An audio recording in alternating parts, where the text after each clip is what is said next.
오늘 우리가 함께 읽은 본문의 말씀은 오늘 큐티 본문입니다. 므낫세 왕에 대한 기사가 기록이 되어 있죠. 이 므낫세 왕은 남유다의 제14대 왕입니다. 남유다 왕들 20명과 북이스라엘의 19명의 왕들 전체를 합하여서 가장 오랫동안 통치를 한 왕입니다. 55년 동안 통치하였습니다.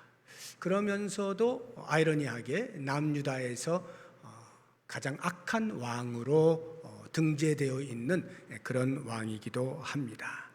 이 므낫세는 아버지가 히스기야 왕이에요.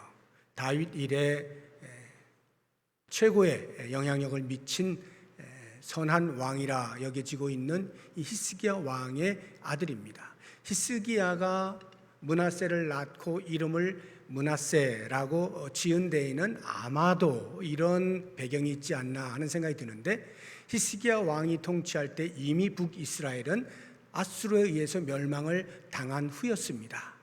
그러니 그 북이스라엘의 대부분의 백성들이 끌려가고 남아있는 사람들도 외부에서 들어온 사람들과 혼합하여 살고 하는 이런 상황 가운데 히스기야 왕의 마음속에는 비록 선대에 의하여서 남과 북이 나누어졌지만 이제 북이스라엘이 아수르에서 망한 이런 상황 속에서 우리 남유다가 그들을 잘 껴안아서 다시 남북 통일을 이루어야 되겠다 하는 마음이 간절했을 거예요. 그러한 흔적들을 히스기야의 정책 속에서 찾아볼 수가 있어요.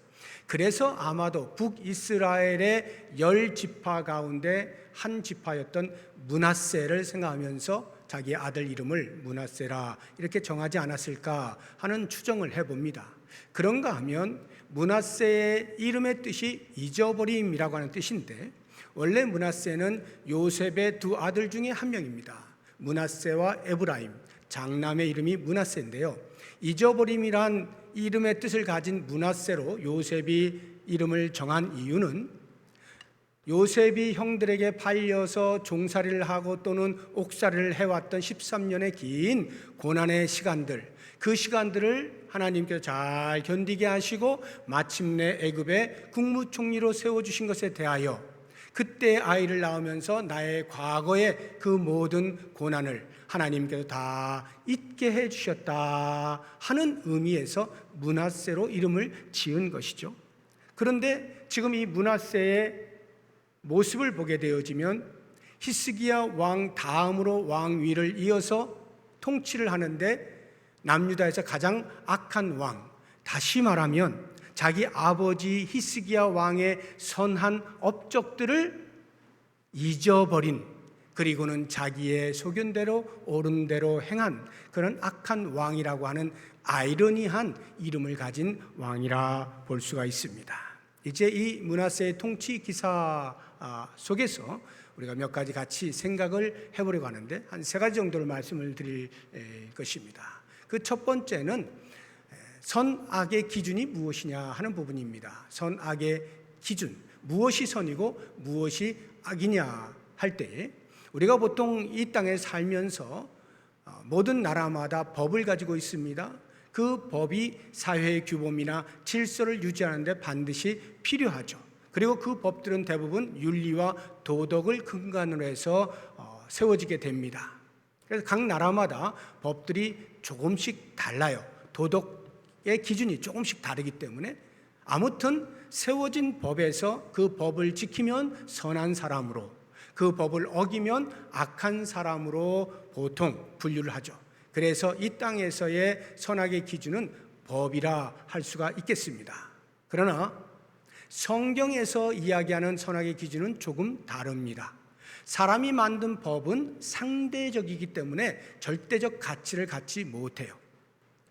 그래서 성경이 말하고 있는 선악의 기준은 완벽하신 여호와 하나님의 눈이라고 이야기를 하고 있습니다. 우리 본문 2절을 보시게 되면 여호와 보시기에 이렇게 표현이 되어 있고요, 6절도 보시게 되면 뒷부분에 여호와 보시기에 이렇게 므낫세를 평가할 때 여호와 보시기에라는 말을 쓰고 있습니다. 여호와의 눈에, 여호와께서 어떻게 생각하시냐에 따라서 선하다 또는 악하다로 구분한다, 이런 말이죠. 그래서 여호와의 눈이 선악의 기준이 되는 것을 이야기하고 있습니다. 아주 간단하죠? 단순합니다. 그런데 실제로 므낫세라고 하는 이 왕이 55년을 통치하면서 남유다에 남긴 정치적인 영향이라고 하는 것은 이렇게 성경이 이야기하고 있는 악한 왕으로서만 있지는 않습니다. 역사 사료들을 살펴보게 되어지면 이 므낫세는 경제적으로 매우 부강하게 만든 왕입니다.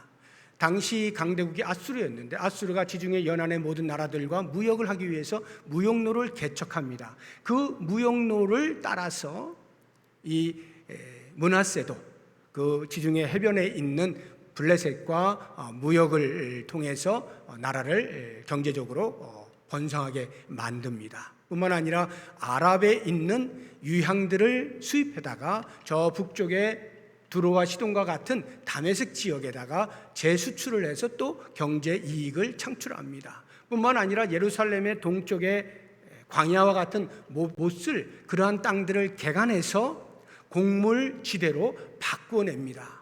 이렇게 남유다가 잘 살 수 있는 경제적 부강을 이루어 놓은 왕이죠. 뿐만 아니라 그 나라가 열강에 쌓여 있어요. 특별히 그 당시의 강대국이 아수르였는데 아버지 히스기야는 아수르에 반하는 정책을 펼쳤습니다. 그런데 므낫세는 친아수르 정책을 펼쳐요. 그의 생각 속에는 강대국의 그늘 아래 있어야 우리나라가 안전해질 수 있다. 국가 안보를 강대국의 그늘 아래 두어야 되겠다 생각을 한 겁니다. 그래서 그 나라에 매년 조공을 갖다 바칩니다. 그리고 그 나라에서 혹시 어느 곳에 전쟁이라도 나가면 파병을 보냅니다. 그래서 같이 전쟁을 할 수 있도록 그렇게 만듭니다. 이와 같은 친아수르 정책을 통하여서 국가 안보도 튼튼히 보호하고 있는 이러한 왕이었던 거죠. 그런데 왜 성경은 므낫세 왕을 악한 왕이다, 그 중에서도 최고로 악한 왕이다, 이렇게 평가를 하는 이유가 뭘까요? 친아수르 정책을 펼치게 되어지면서 막대한 조공을 매년 갖다 바쳐야 하는데 어디에서 그냥 나오는 게 아니니까 당연히 백성들에게서부터 착취를 해야 되겠죠. 그러니까 세금을 과하게 징수하는 것입니다. 세금을 과하게 징수하면 1년, 2년 정도야 백성들이 버틸 수 있을런지 몰라도 시간이 점점 흐르면 백성들에게서 자연스럽게 원망이 쏟아지겠죠. 불만과 불평의 소리들이 나올 수밖에 없습니다. 아무리 강심장인 왕이라 할지라도 백성들이 못 살겠다라고 외치는 데야 쉽지 않죠. 그러니까 이 므낫세 왕이 그 백성들의 경제적인 어려움에 대하여서 해소를 해줄 수 있는 방편을 마련해 주는데 그것이 바로 종교입니다. 종교를 이용해요. 종교심을 이용해서 여호와 하나님만 섬기는 백성들이야 여호와를 섬기면 돼요. 예루살렘 성전이 있으니까. 그런데 그렇지 않은 사람들도 많이 있다 이 말이죠. 그들에 대하여서 때로는 바알을 부르기도 하고 아세라를 부르기도 하고요, 여러 다른 우상들을 부르는 것입니다. 그래서 그 내용이 2절부터 7절 사이에 나와요. 므낫세가 과연 어떤 식으로 종교적인 정책을 펼쳤는지 그 2절부터 7절까지 집에 가서 보시는데 제가 요약을 해드리면 아버지 히스기야가 부숴놓았던 산당을 다시 재건을 합니다. 그리고 바알과 아세라의 우상을 제작을 하고요, 성전 안에다가 예루살렘 성전 안에다가 1월 성신을 비롯한 각종 우상의 제단 그리고 우상들을 만들어냅니다.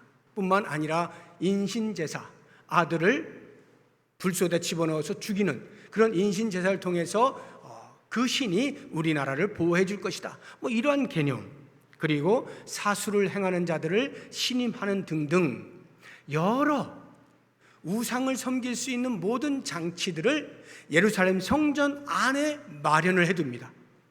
남유다의 아무리 악한 왕도 아달랴라든가 아하스라든가 이런 왕들도 성전 안에까지 우상을 두거나 하지는 않았어요. 그런데 이 므낫세 왕은 성전 안에다가 각종 우상, 섬길 수 있는 제단과 우상들을 만들어 놓고 백성들로 하여금 언제라도 너희들이 와서 너희가 원하는 우상을 섬겨라. 그렇게 함으로써 경제적인 그런 어려움들을 종교의 길을 통해서 해소할 수 있도록 만들어 놓은 거예요. 바로 여기에 하나님의 눈이 므낫세를 향하여 악을 행하였다, 이렇게 평가를 하고 있는 것입니다. 실제로 므낫세는 그 예루살렘 성전, 하나님이 거하시는 곳, 거룩이 있어야 할 그곳에 다른 우상들을 같이 갖다 놓음으로써 만신전이 만들게 했고, 그리고 제1계명과 2계명, 10계명 가운데 1계명과 2계명을 어기는 죄를 짓게 되는 거예요. 이러한 므낫세에 대하여 성경이 냉정하게 평가를 하는데요, 이 역대하 말고 역대와 병행구절인 열왕기하 21장을 보게 되면 이렇게 표현을 해놓았습니다. 우리 11절을 보겠습니다. 유다왕 므낫세가 이 가증한 일과 악을 행함이 그 전에 있던 아모리 사람들의 행위보다 더욱 심하였고, 아모리 사람들은 이방 사람들이에요. 이방 사람들이 이스라엘을 공격하고 못살게 굴고 이렇게 했던 많은 일들이 있어요. 그런데 성경의 저자는 므낫세의 악행이 그 아모리 사람들이 저지른 악보다 더 심하였다, 이렇게 표현을 하고 있는 거예요. 그만큼 하나님께서 너무나 싫어하는 그것을 버젓이 하나님의 거룩이 있는 그 예루살렘 성전 안에서 자행을 하고 있는 이러한 므낫세였던 것입니다. 저는 이런 이제 말씀을 보게 되면서 이런 묵상이 되어, 우리가 마지막 날 하나님 앞에 이제 심판대 앞에 설 것 아닙니까? 그러면 하나님께서 선과 악을 나누시잖아요. 우리 마태복음에도 보면은 양과 염소를 가른다, 이렇게 말씀을 해 놓으셨는데, 과연 어떻게 가르실 것이냐, 어떻게 선과 악을 나누실 것이냐, 딱 한 가지죠. 당신의 아들 예수 그리스도를 영접하였느냐 거부하였느냐로 선과 악을 나눕니다. 우리 요한복음 3장 36절 한번 보겠습니다. 아들을 믿는 자에게는 영생이 있고 선이라, 이렇게 구별을 하는 거예요. 아들에게 순종하지 아니하는 자는 영생을 보지 못하고 악이라 하는 것입니다. 그래서 도리어 하나님의 진노가 그 위에 머물러 있느니라. 예수 그리스도를 영접하는 것을 가리켜 선이라 하고 예수 그리스도를 거부하는 것을 악이라 평가를 한다, 이 말이에요. 굉장히 단순하면서도 아주 중요한 진리가 여기에 있는 것입니다. 그래서 우리 성도들의 모든 선과 악의 기준은 여호와의 눈에 있는 거예요. 그래서 여호와의 편에 서 있으면 그것이 선이 되는 것이고, 여호와로부터 멀어지면 그것이 악이 된다는 사실을 반드시 기억해야 됩니다. 우리는 보통 이 땅을 살면서 워낙이 도덕적으로 윤리적으로 세상의 법에 익숙해져 있기 때문에 그런 도덕적으로 문제가 없으면 선이고 그쪽으로 문제가 있으면 악이라 여기지만, 때로는 그렇지 않을 때도 있는 거예요. 철저하게 예수 그리스도를 믿는 여부를 가지고 선과 악을 나눈다는 것, 물론 그렇다고 해서 이렇게 오해를 하시면 안 됩니다. 내가 세상에서 이야기하고 있는 상식적으로 도덕적으로 죄라고 생각되어지는 것들을 마음껏 저지르고도 나는 예수를 믿는 사람이야 라고 해서 그 도덕적인 죄에 대하여 면제를 받는 것은 아니라는 것을 꼭 기억해야 됩니다. 왜냐? 예수를 믿는다라고 하는 말은 하나님 나라로 편입이 되었다는 뜻입니다. 하나님 나라로 편입된 사람은 하나님 나라의 백성이기 때문에 하나님 나라의 법을 따라 사는 사람이에요. 하나님 나라의 법은 우리의 손에 들려져 있는 성경입니다. 이 성경은 세상의 어떠한 법보다도 윤리적으로 도덕적으로 훨씬 고상한 법을 가지고 있어요. 그러니까 예수를 믿는다 하면서 세상에서 정해놓은 것조차도 제대로 지키지 못한다면 성경의 법을 지킨다는 것은 어불성설이에요. 예수를 제대로 믿는 사람은 성경의 말씀, 우리의 법이라고 하는 이 성경의 말씀대로 순종하며 살아갈 때 세상의 법보다 훨씬 고상한 삶을 살 수밖에 없어요. 단지 가끔, 아주 가끔 세상의 법과 하나님의 법이 충돌을 할 때가 있습니다. 성경의 예를 들자고 하면 여리고 성에 살고 있던 라합이 정탐꾼들을 숨겨주잖아요. 그 여리고 도시의 입장에서 볼 때는 라합이라고 하는 여인은 매국노입니다. 자기 나라를 팔아먹게 되는 거예요. 그런데 하나님의 관점에서 보면 하나님의 정탐꾼을 숨겨주고 살려줌으로써 그 라합에게 구원을 베푸시는 선한 사람이 되는 것입니다. 충돌되어질 때 과연 무엇이 선이냐라고 하는 것은 철저하게 하나님의 편에서 바라볼 수 있어야 돼요. 하나님의 시각이 어떠하냐라고 하는 것을 볼 수 있어야 된다는 겁니다. 오늘날에 만약에 예를 들어서 미국만 해도 벌써 많이 그런 법들이 나왔고 유럽도 많이 나왔고 우리나라도 계속해서 그러한 법들을 추진하려고 하는 입법을 하려고 하는 국회 움직임들이 계속 있습니다. 동성을 인정하는 거예요. 동성애 또는 동성결혼. 그래서 동성결혼을 주례하지 않는 목사는 법으로 잘못됐다라고 해서 징계를 내리는 이러한 입법을 계속 국회에다 상정을 하고 있습니다. 이게 지금 우리나라 현실이에요. 그러나 성경은요, 동성애는 절대적으로 죄라고 분명히 말하고 있어요. 이렇게 세상의 법과 하나님의 법이 충돌할 때에는 당연히 성도된 자들은 하나님의 법을 우선하는 것입니다. 이것이 선이에요.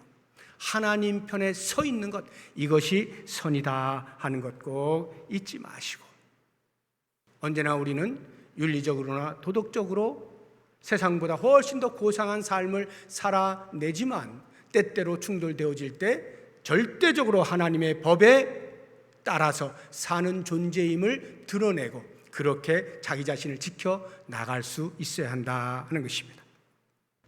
두 번째로 이 본문 속에서 우리가 같이 생각을 해보려고 하는 것은 영향력입니다.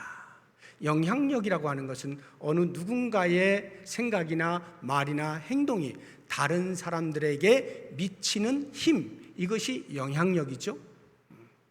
내가 무엇을 생각하고 말하고 행동할 때 다른 사람들에게 미칠 때 그것을 영향력이라 이렇게 말하는 것입니다. 보통 우리는 이 영향력 하면 선한 영향력이 있고 악한 영향력이 있겠죠. 제가 경험상으로 이 선한 영향력의 영향력과 악한 영향력의 영향력이 다르다는 것을 느낍니다. 무슨 말이냐면 수치상으로 만약 제가 표시를 한다면 제가 다른 사람에게 선한 영향력을 10이라고 하는 강도로 미친다라고 가정할 때 그 영향을 받는 다른 사람은 선한 영향력은 한 1 정도로 받는 것 같아요. 그런데 만약에 제가 악한 영향력을 다른 사람들에게 미칠 때 1이라고 하는 강도로 악한 영향을 미쳐도 받는 사람은 10이라고 하는 강도로 영향을 받는 것 같아요. 그만큼 선한 영향력은 미치는 그 강도가 악한 영향에 비해 약하고 속도도 훨씬 느립니다. 그것이 우리 인간이 본시 아담 이후에 타락한 존재로 태어나고 있음을 대변해주고 있는 모습이 아닌가 하는 생각을 해봅니다. 아무튼 이러한 그 악한 영향력에 대해서 므낫세가 왕으로서 백성들에게 어떻게 악한 영향을 미쳤는데 어떻게 백성들이 받아들였느냐 하는 부분을 본문 9절을 통해서 한번 보도록 하겠습니다. 9절을 보면 유다와 예루살렘 주민이 므낫세의 꾀임을 받고, 백성들이 왕인 므낫세의 꾀임을 받았어요. 악을 행한 것이, 그래서 악을 행해요. 백성들도 그 악을 행한 것이 여호와께서 이스라엘 자손 앞에서 멸하신 모든 나라보다 더욱 심하였더라. 하나님께서 이스라엘 백성 앞에서 멸하신 나라들이 어떤 나라들입니까? 이방 나라들이잖아요. 이방 나라들보다 더 심한 악을 이스라엘 백성들이 저질렀다, 이렇게 성경 저자가 고발을 하고 있는 거예요. 왜 더 심한 악이라고 이야기를 했을까요? 이방 나라 사람들은요, 그들이 여호와 하나님을 섬기는 사람들이 아니에요. 그래서 절대선이 무엇인지 모릅니다. 그냥 모르는 가운데서 자기 나름대로 살면서 저지른 죄들이에요. 그런데 이스라엘 백성들은요, 여호와 하나님을 자기 하나님으로 섬기고 있는 사람들이에요. 그래서 하나님께서 절대선이 무엇인가를 율법을 통하여 다 보여주셨어요. 그럼에도 불구하고 지키지 않은 거예요. 즉 알고 지은 죄입니다. 고범죄죠. 알고 지은 죄는 모르고 지은 죄보다 훨씬 크게 다룬다는 것을 알 수가 있습니다. 저는 이러한 그 영향력에 대하여서 이제 묵상을 하면서 두 가지를 생각해 봤는데, 하나는 지도자의 중요성입니다. 지도자의 중요성. 왕이었던 므낫세가 악을 행하니까 그것이 백성들에게 영향을 미쳐서 모든 이방 나라 사람들이 저지르는 죄보다 훨씬 큰 죄들을 백성들이 저질렀다라고 이야기를 하는 거예요. 그만큼 지도자가 중요하다는 거예요. 지도자가 어떻게 하느냐에 따라서 백성들의 삶의 질이 달라져 버려요. 그래서 선한 영향력을 미치는 지도자 밑에 있는 백성들은 당연히 선한 생각을 하게 되겠죠. 대표적으로 여호수아를 볼 수가 있어요. 여호수아가 죽기 직전에 이스라엘 백성들을 모아놓고 이야기합니다. 자, 너희들이 강 건너에서 섬겼던 그 우상들 너희가 섬길 것인지 아니면 여호와 하나님만 섬길 것인지 너희들이 택하라. 나와 내 집은 여호와를 섬기겠다. 이렇게 말을 했을 때 이스라엘 백성들이 여호수아에게 이런 식으로 반응을 합니다. 우리 여호수아서 24장 보겠습니다. 16절 이하인데요. 백성이 대답하여 이르되 우리가 결단코 여호와를 버리고 다른 신들을 섬기기를 하지 아니하오리니 이는 우리 하나님 여호와께서 친히 우리와 우리 조상들을 인도하여 애굽 땅 종되었던 집에서 올라오게 하시고 우리 목전에서 그 큰 이적들을 행하시고 우리가 행한 모든 길과 우리가 지나온 모든 백성들 중에서 우리를 보호하셨음이며 여호와께서 또 모든 백성들과 이 땅에 거주하던 아모리 족속을 우리 앞에 쫓아내셨음이라 하고 그 다음 보면 그러므로 우리도 여호와를 섬기리니 그는 우리 하나님이십니다. 지도자인 여호수아가 나와 내 집은 여호와를 섬기겠다 선언하니까 이스라엘 백성들도 덩달아서 우리도 여호와만 섬깁니다. 그분이 우리를 구원하신 하나님이십니다. 이렇게 하는 거예요. 선한 영향력을 미치게 된 거죠. 그런데요, 악한 영향을 미친 경우를 보게 되면요, 므낫세가 제14대 왕인데 남유다가 20대 왕으로 끝이 납니다. 그 20대 왕이 시드기야 왕이에요. 시드기야 왕도 므낫세 못지않게 하나님 보시기에 악을 행한 사람입니다. 그 악을 행한 왕으로 말미암아 영향을 받은 백성들이 어떠한지 우리 역대하 36장을 한번 보겠습니다. 14절 이하입니다. 모든 제사장들의 우두머리들과 백성도 크게 범죄하여 이방 모든 가증한 일을 따라서 여호와께서 예루살렘에 거룩하게 두신 그의 전을 더럽게 하였으며 그 조상들의 하나님 여호와께서 그의 백성과 그 거하시는 곳을 아끼사 부지런히 그의 사신들을 그 백성에게 보내어 이르셨으나 그의 백성이 하나님의 사신들을 비웃고 그의 말씀을 멸시하며 그의 선지자를 욕하며 여호와의 진노를 그의 백성에게 미치게 하여 회복할 수 없게 하였다. 시드기야 왕 그 지도자의 영향에 의하여서 백성들도 악을 행합니다. 종교 지도자들이 됐든지 백성들이 됐든지 전부 다 악을 행합니다. 하나님께서 눈뜨고 보실 수가 없습니다. 그래서 그들을 돌이키게 하시기 위해 당신의 종들을 보냅니다. 그런데 그 종들이 하는 말들을 무시하는 거예요. 그 종들을 멸시하는 거예요. 비웃는 거예요. 그리고는 다시 회복될 수 없는 강을 건너버렸다, 이렇게 말하고 있습니다.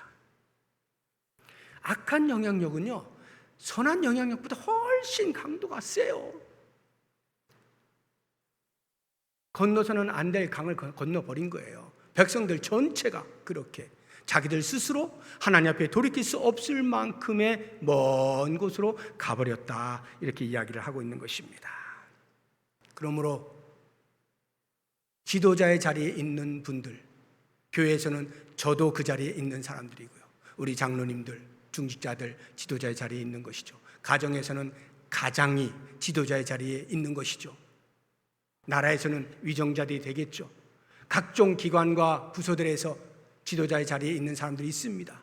그 사람들은 그 누구보다도 책임감을 강하게 가져야 되는 거예요. 나의 말 한마디, 나의 행동 하나 때문에 저 사람들의 삶의 질이 달라질 수 있다는 생각을 잊어서는 안 됩니다. 신중해야 돼요. 무거운 책임감을 가져야 돼요. 하나님께서는 많이 맡긴 자에게 많은 것을 찾으시겠다라고 말씀하셔요. 그러므로 내가 어느 곳에서든 지도자의 위치에 있다라고 한다면 신중하게 생각하는 것과 말하는 것과 행동하는 것을 해야 된다 하는 것이에요. 그러면 두 번째로 이 영향력에 대해 생각할 때 추종자들은 어떠하냐? 지도자가 이렇게 중요하니까 추종자들은, 예를 들어 지도자가 너무 악한 모습을 보여서 할 수 없이 악하게 된 것에 대하여 면죄받을 수 있느냐? 그렇지 않습니다. 추종자들이 영향을 받아서 악을 행하였다면 그 행한 악에 대하여 하나님께서는 개개인적으로 다 계산을 하셔요. 그러니까 저는 어쩔 수 없었어요. 저는 잘 살아보려고 했는데 지도자가 저렇게 강제적으로 이렇게 눌러서 할 수 없이 악을 행하며 살 수밖에 없습니다. 변명할 수가 없어요. 만약에 그런 악을 행하는 일들이 발생할 때 추종자들은 어떻게 되느냐? 시편 1편 1절이 우리에게 그 이야기를 해주고 있습니다. 복 있는 사람에 대한 이야기입니다. 악인들의 꾀를 따르지 아니하며 죄인들의 길에 서지 아니하며 오만한 자들의 자리에 앉지 않는 거예요. 악이 나에게 찾아올 때 그 죄에 대하여 단호하게 거절하는 겁니다. 단호하게 제거하는 겁니다. 철저하게 하나님 앞에서 선을 지켜내려고 애를 쓰는 거예요. 그런데 외부에서 오는 영향이 너무나 강해가지고 아무리 내가 지키려고 해도 힘들어요. 버텨내기가 힘들어요. 그래서 그 다음 말씀이 필요한 거예요. 어떻게 하면 그 찾아오는 악을 이겨낼 수가 있겠는가? 여호와 하나님의 말씀으로만 가능합니다. 시편 1편 2절을 보겠습니다. 오직 여호와의 율법을 즐거워하여 그의 율법을 주야로 묵상하게 되어질 때 그 악을 이길 힘이 생성되어지는 거예요. 이런 사람을 복 있는 사람이라 이야기를 합니다. 그래서 사도 바울도 목회하고 있는 디모데에게 이렇게 권면하고 있어요. 우리 디모데후서 보겠습니다. 3장 13절 이하인데요. 악한 사람들과 속이는 자들은 더욱 악하여져서 속이기도 하고 속기도 하나니 그러나 너는 배우고 확신한 일에 거하라. 너는 내가 누구에서 배운 것을 알며 또 어려서부터 성경을 알았나니 성경은 능히 너로 하여금 그리스도 예수 안에 있는 믿음으로 말미암아 구원에 이르는 지혜가 있게 하느니라. 외부에서 계속해서 악의 유혹과 위협이 찾아올 때 그것을 이겨낼 수 있는 힘은 하나님의 말씀을 가까이 대하는 것입니다. 그 말씀으로 힘을 얻어서 대처해 나가는 거예요. 그렇기 때문에 우리는 누구와 함께 있느냐가 매우 중요합니다. 생각하는 것이나 말하는 것이나 행동하는 것이 늘 부정적인 그런 사람들과 함께 있으면 자기도 모르게 악을 행하게 돼요.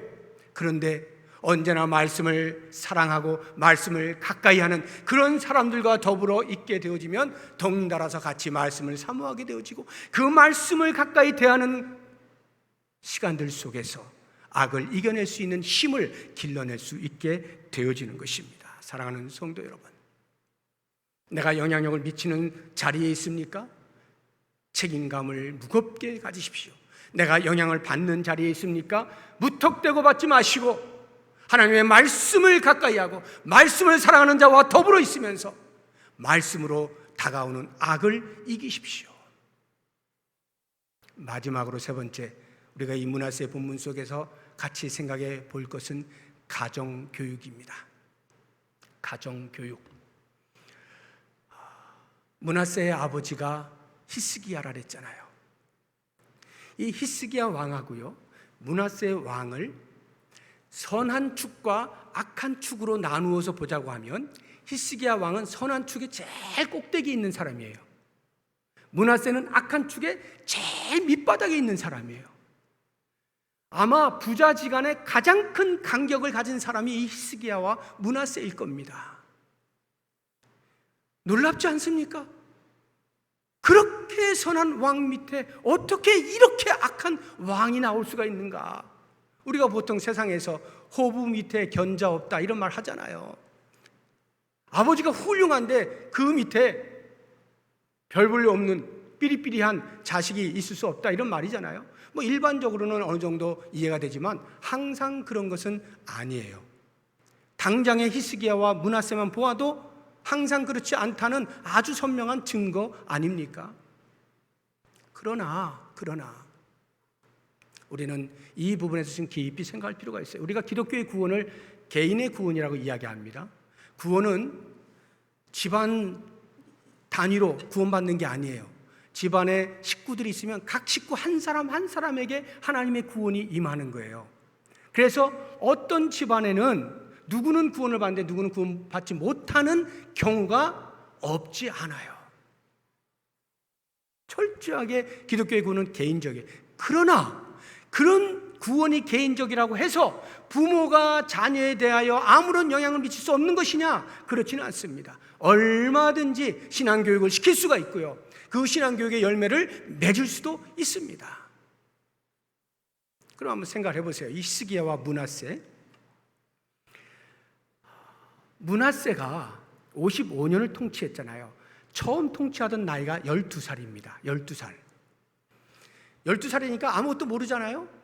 그래서 그때부터 직접 므낫세가 단독 통치를 한 게 아니고, 역사 사료를 보게 되어지면 히스기야 왕이 10년 동안, 12살부터 22살까지 10년 동안 공동으로 통치를 한다는 것을 알 수가 있어요. 히스기야 왕은요, 그의 말년에 죽음을 앞두고 하나님 앞에 기도하여서 15년을 연장받은 사람입니다. 다 아시는 것처럼 15년 연장받은, 그러니까 15년 후면 내가 이제 죽는다는 것을 히스기야는 알고 있어요. 그런데 므낫세가 굉장히 어려요. 야, 내가 이거 15년 통치하고 나서 그 다음에 이 므낫세가 제대로 통치할 수 있을까? 안 되겠다. 내가 통치하는 동안에 므낫세를 같이 공동으로 통치하게 해야 되겠다. 국정을 같이 논해야 되겠다 해서 므낫세를 부른 거예요. 10년 동안을 같이 통치를 한 겁니다. 그렇다고 한다면 므낫세는 그 10년 동안에 아버지가 어떻게 나라를 다스리는지를 세밀하게 보았을 거 아니에요. 아, 이럴 땐 이렇게 하고 저럴 땐 저렇게 하고 하나씩 배워갔을 것입니다. 반대로 히스기야는요, 이제 내가 곧 죽을 것이니까 이 10년 동안에 저 아들에게 철저하게 하나님 나라 신정 국가로서의 이 남유다를 어떻게 다스려야 하는지 철저하게 내가 훈련시켜야 되겠다 하는 마음을 가지고 훈련시켰을 거 아니에요. 그런데 그렇게 10년을 같이 공동으로 통치해서 히스기야가 얼마든지 그 아들에게 훌륭한 신앙의 교육을 시킬 수 있는 기회가 있었음에도 불구하고 왜 실패했느냐 이 말이에요. 왜 실패했느냐? 왜 악한 왕으로 태어나게 됐느냐? 거기에 우리 이러한 비밀이 있는 거죠. 히스기야 왕이 하나님 제발 제 목숨을 살려주세요, 좀만 더 연장시켜주세요, 우리는 너무나 놀랍게 바라보지 않습니까? 야, 정말 기도의 사람 히스기야구나. 기도에서 생명을 15년이나 연장받다니 정말 하나님의 은혜를 크게 받은 왕입니다. 놀라운 거예요. 그런데 그 15년 연장을 받고 그가 행한 것이, 바벨론의 사절단이 왔어요. 히스기야가 병들었다는 소리를 듣고 문안하기 위해서 사절단이 왔는데 그 사절단들에게 히스기야가 보란듯이 왕궁과 성전의 곳곳에 좋은 곳들, 보배들, 기명들을 다 보여주면서 자랑을 한 겁니다. 내가 이런 사람이야 하고 보여주게 된 거예요. 하나님께서 크게 책망을 하십니다. 네가 어찌하여 그런 것들을 보여주면서 너의 영광을 취하느냐? 남유다가 또는 히스기야가 통치하던 그 모든 되어지는 일들은 전부 하나님의 은혜로 말미암은 것인데 그 은혜에 대하여 간증을 할 생각은 하지 아니하고 오히려 이 땅에서 사람들에게 의시될 수 있을 만한 것들을 보여주면서 자랑하고 자기의 영광을 스스로 취한 것에 대하여 심한 책망을 받아요. 그래서 그 책망의 결과로서 남유다가 멸망하게 될 것이다. 네가 보여주고 자랑했던 바로 그 바벨론에 의해서, 그리고 너의 자손들 가운데에서 바벨론으로 끌려가서 환관이 될 일이 있을 것이다. 이런 예언의 말씀을 듣게 되어지는 것입니다. 바로 여기에 있어요. 히스기야가 므낫세와 공동 통치하던 그 기간, 생명을 다시 부여받은 바로 그 기간이었거든요. 그 기간 동안에 이 히스기야가 하나님께 대하여 보인 태도는 교만이었단 말입니다. 교만의 병에 걸려있는 상태에서 므낫세를 가르친다라고 할 때 므낫세가 그 영향을 받지 않았을 리가 만무한 거죠. 물론 므낫세가 악하게 된 것은 전부 히스기야 때문이다, 제가 그 이야기를 하는 건 아니에요. 이미 말씀을 드린 것처럼 본인 자신의 책임도 큽니다. 그러나 저는 가정교육이라고 하는 관점에서 적어도 아버지가 자녀를 위하여 신앙교육을 시킨다라고 할 때 그것은 반드시 해야 되는 것이에요. 아무리 구원이 개인적이고 인격이 개인적으로 다 형성된다 하여서 그냥 방치해두거나 무시하거나 무관심해서는 안 된다는 거예요. 그러면 그것은 부모로서의 직무를 유기하는 거예요. 직무를 유기한 채 자식이 하나님의 은혜로 잘 되기를 바라는 것은 아주 웃기는 거죠.